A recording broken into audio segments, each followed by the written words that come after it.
In this video, we will talk about installing Stable Diffusion 2.0 on your Windows machine. Stay tuned.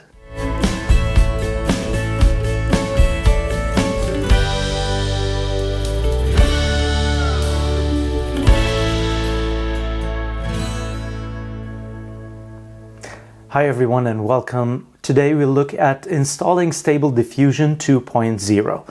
The prerequisites is that you have watched my video of installing 1.5 and that you have some recommendations on the best GPU to use. The minimum requirement is 6 gigabytes of RAM or VRAM.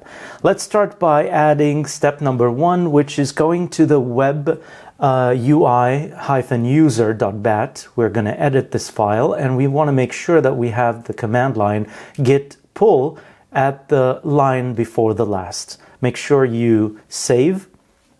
This will ensure that you always have the latest and the greatest copy of Automatic 11.11 when you run it. Moving on to step number 2, we're going to go to the GitHub of Stable Diffusion WebUI, go to Stable Diffusion 2.0, and we want to download the model 768-v-ema.ckpt. You'll get to it from here. So here's the thing, there are two variations, the 700 plus model and the 500 plus model. What I ended up doing here is I right-clicked and I saved the model, but that is wrong. You have to make sure not to do that. But I'm going to proceed and show you what happened, what all errors I had to work with. So here's the thing, you need to go into your models folder, Stable Diffusion, and place the model over there along the other models that you might have. Third step is to download the configuration file or the YAML file. Same thing, I'm going to right click on the config file and save link as. You can tell here it's saved, and obviously these two files need to go together in the model folder of Stable Diffusion. So here you go, we have the CKPT, and notice the error I have here. I have the file size being really less than 50K, which is wrong, but we're going to find that out later. We're going to find it out the hard way. So what you need to do at this point is to go to the next step, and that is we need to rename this file. So I suggest that you actually go to your Stable Diffusion and make sure that you're saving the right YAML file. This is how it looks like. It's a configuration file. And as you can see, as I mentioned, there is the 512 version if you care for that resolution, or you can just go for the 768 version. Read more into what else you need to understand.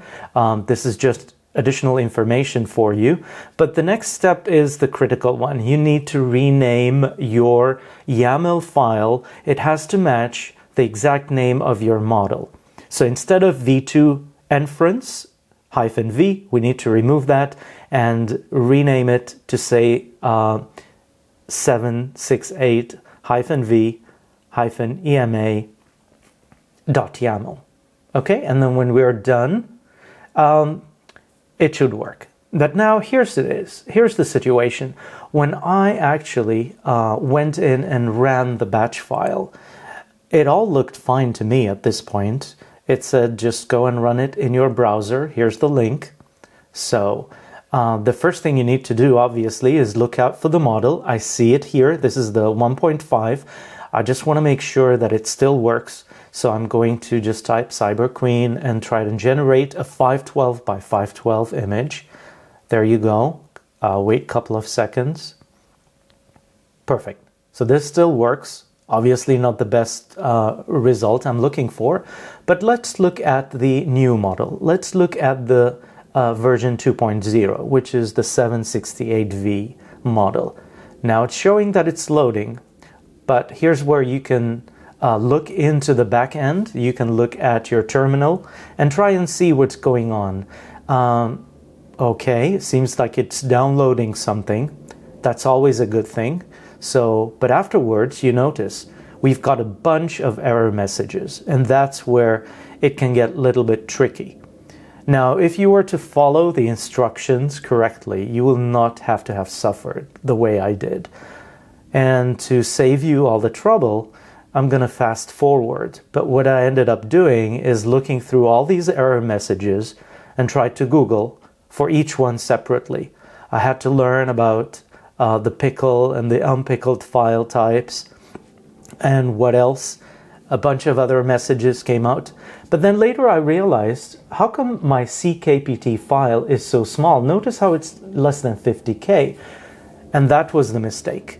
The correct thing is we have to download it properly and replace it with the actual model file. Notice how large this file is. It's nearly 5 gigabytes, and that is the correct file. So that is a mistake that I tell you costed me a lot of my time. So now if I go and run the WebUI user and try to load the, first of all, let's try to load the model. Okay, seems to be working fine. Let's try to search for something. CyberMonkey, generate. Okay, perfect. As you can see, I got a result. Obviously not the greatest. And the reason for that, I'm using a 512 by 512 resolution, but the model is the 768. So best results come out when the model matches the resolution that you're trying to generate. And here it is. Now I get the result. Not the one I want, obviously, and we'll get to that later on in another episode where we talk about optimizing your prompt and making sure you get the results you're looking for. The good news here is things are working fine now. Whew. Now, let me explain to you what happened. And that is something very important, and I learned my lesson the hard way. When you are going into downloading certain things, for example here, the model, instead of right-clicking and click Save Link As, that's the wrong way, because what you're essentially doing is you are saving an HTML page instead of the model. Even though it says the file type correctly, you can tell from the file size that it's not correct. You can see it's less than 50K. So this is wrong. What you actually have to do is to click, left click on this, go into the page that talks about the model, and click on the download link in there. That's when you will see you start downloading a very large file. And that's when you can tell that this is what you're looking for. So this is my experience. It is really important that you follow the instructions, even though they are simple. I hope you enjoyed today's video.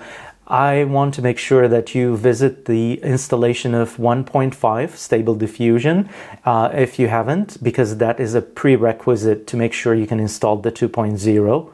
Also, I will have another video on how to install the 2.1, which is the updated version of Stable Diffusion. If you like my video, give it the thumbs up. Let me know if there's anything else you want me to talk about, and I will definitely cover that in my next episodes. Have a great day. Bye-bye.